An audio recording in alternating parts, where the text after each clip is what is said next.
Stop scrolling. I bought this product for just 267 rupees and sold it for 3,219 rupees. Yes, this is real. Most people think online selling needs a big investment. That belief is completely wrong.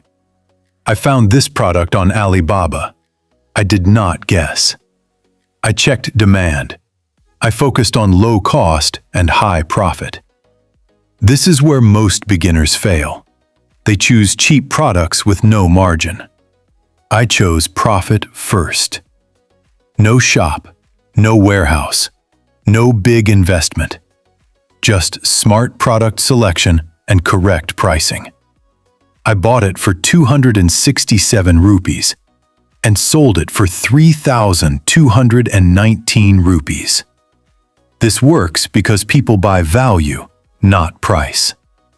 When demand is high, profit follows. You do not need a lot of money. You need the right product and the right strategy. If you are serious about making money online, now it's your turn.